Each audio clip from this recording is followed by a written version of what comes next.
ಇನ್ನು CM budget ಮೇಲಿನ ಉತ್ತರದ ವೇಳೆ ಬಿಜೆಪಿ ಸಭಾತ್ಯಾಗ ಮಾಡಿದೆ. ಧಿಕ್ಕಾರ ಕೂಗುತ್ತಲೇ ಸಭಾತ್ಯಾಗ ಮಾಡಿದ್ದಾರೆ ಬಿಜೆಪಿ ಶಾಸಕರು.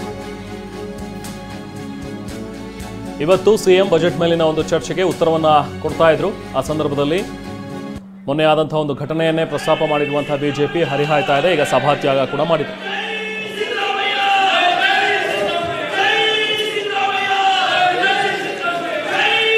ಮಾನ್ಯ ಅಧ್ಯಕ್ಷರೇ, 2024-25ರಲ್ಲಿ ಈ ಬಿಜೆಪಿಯವರು ಇದಾರಲ್ಲ, ಇವರು ಕರ್ನಾಟಕಕ್ಕೆ ಅನ್ಯಾಯ ಆಗ್ತದೆ ಅಂತಕ್ಕಂಥದ್ದನ್ನ ಅಂಕಿಅಂಶಗಳು ಹೇಳ್ತವೆ. 100 ರೂಪಾಯಿ ಕಲೆಕ್ಟ್ ಆದರೆ 12-13 ರೂಪಾಯಿ ಮಾತ್ರ ನಮಗೆ ಬರ್ತದೆ. ಇನ್ನು 87 ರೂಪಾಯಿ ಅವರೇ ಇಟ್ಕೋತಾರೆ. ಆಮೇಲೆ ಅಧ್ಯಕ್ಷರೇ, ಕರ್ನಾಟಕದಲ್ಲಿ ಶಿಕ್ಷಣ ಇರ್ಬೋದು, ಆರೋಗ್ಯ ಇರ್ಬೋದು, ರಸ್ತೆಗಳಿರ್ಬೋದು, ಬ್ರಿಡ್ಜ್ಗಳು ಮಾಡೋದು ಇರ್ಬೋದು, ಸೋಷಿಯಲ್ ಸೆಕ್ಯೂರಿಟಿ ಇದು ಪ್ರೆಜರ್ಸ್ ಇರ್ಬೋದು, ಲ್ಯಾಂಡ್ ಆರ್ಡರ್ ಮೇಂಟೈನ್ ಮಾಡೋದು ಇರ್ಬೋದು, ಎಲ್ಲ ಕರ್ನಾಟಕ ನಾವು ರಾಜ್ಯ. ಅವ್ರೇನು ಮಾಡ್ತಾರೆ? ದುಡ್ಡು ಕೊಟ್ಟಿಲ್ವಾ?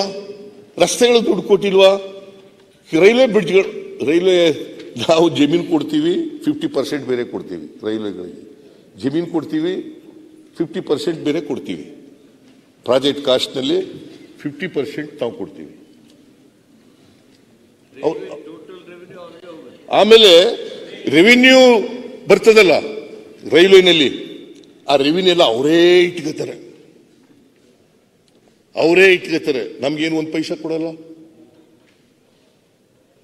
ರಸ್ತೆಯಲ್ಲಿ ಟೋಲ್ ಕಲೆಕ್ಟ್ ಮಾಡ್ತಾರೆ. ಈ ವರ್ಷ 23-24ಕ್ಕೆ 3,000 ಕೋಟಿ ರೂಪಾಯಿ ಕಲೆಕ್ಟ್ ಮಾಡಿ. ನಮ್ಗೇನಾದ್ರು 1 ರೂಪಾಯಿ ಕೊಡ್ತಾರ? ಆಮೇಲೆ ಬರೀ ಕರ್ನಾಟಕ ಒಂದರಲ್ಲೇ ರಸ್ತೆಗಳು ಮಾಡಲ್ಲ, ರೈಲ್ವೆ ಮಾಡಲ್ಲ, ಇಡೀ ದೇಶದಲ್ಲಿ ಮಾಡಬೇಕು. Railway according to the constitution central ಲಿಸ್ಟಲ್ಲಿ ಬರೋದು. ನ್ಯಾಷನಲ್ ಹೈವೇ ಖರ್ಚು ಮಾಡ್ತಕ್ಕಂಥದ್ದು ಸೆಂಟ್ರಲ್ ಲಿಸ್ಟಲ್ಲಿ ಬರ್ತಕ್ಕಂಥದ್ದು ಅವ್ರು ಮಾಡಲೇಬೇಕು. ನೀವು 187 ರೂಪಾಯಿ ಇಟ್ಕೊತೀರಲ್ಲ, ನಮ್ಗೆ ಎಷ್ಟು ಕೊಡ್ತಾ ಇದ್ದೀರಿ? ಈ ವರ್ಷ 23-24ಕ್ಕೆ 50,257 ಕೋಟಿ.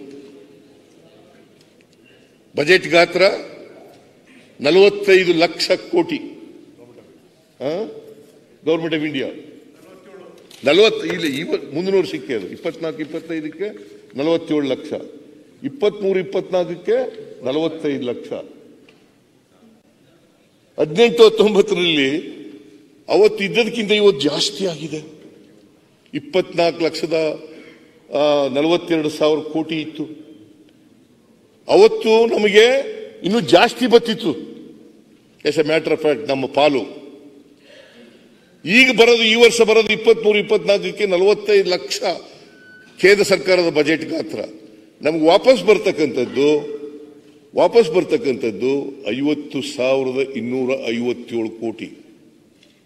37,252 ಕೋಟಿ ತೆರಿಗೆ ಪಾಲು, 13,005 ಕೋಟಿ ನಮ್ಮ ಸೆಂಟ್ರಲಿ ಸ್ಪಾನ್ಸರ್ಡ್ ಸ್ಕೀಮ್ನಲ್ಲಿ ಬರ್ತಕ್ಕಂಥ ಗ್ರಾಂಟ್ಸ್. ಆಮೇಲೆ ಸೆಂಟ್ರಲಿ ಸ್ಪಾನ್ಸರ್ಡ್ ಗ್ರಾಂಟ್ಸ್ ಬರ್ತಾವಲ್ಲ, ಅವು ಕೂಡ ಪ್ರತಿ ವರ್ಷ ಕಡಿಮೆ ಆಗ್ತಾ ನಮಗೆ ಬರ್ತಕ್ಕಂಥ ಅವ್ರ ಪಾಲು ಕಡಿಮೆ ಆಗುತ್ತೆ, ನಮ್ಮ ಪಾಲು ಹೆಚ್ಚಾಗುತ್ತೆ. ಅವ್ರ ಪಾಲು ಕಡಿಮೆ ಆಗುತ್ತೆ, ನಮ್ಮ ಪಾಲು ಜಾಸ್ತಿ ಆಗುತ್ತೆ. ಮೊದಲು ನಾವು ಹಿಂದೆ ಇದ್ದಾಗ ಮನಮೋಹನ್ ಸಿಂಗ್ ಅವ್ರ ಕಾಲದಲ್ಲಿ 80% 75% ಇತ್ತು. 80% 70% ಕೇಂದ್ರ ಸರ್ಕಾರದ ಪಾಲು. ಈಗ 40%, 45%, 50% ಅವ್ರ ಪಾಲು ಆಗ್ಬಿಟ್ಟದೆ. ನಾವು ಇದಕ್ಕೆ ಕೊಡಬೇಕು. ಈಗ ನಿಮಗೆ ಒಂದು ಉದಾಹರಣೆ ಹೇಳಬೇಕು ಅಂತಂದ್ರೆ,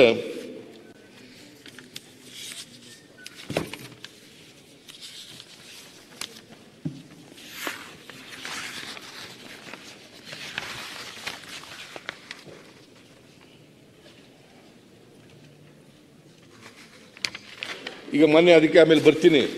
ಈ ಇದ್ರು ರಸ್ತೆಗಳು ಮಾಡಿ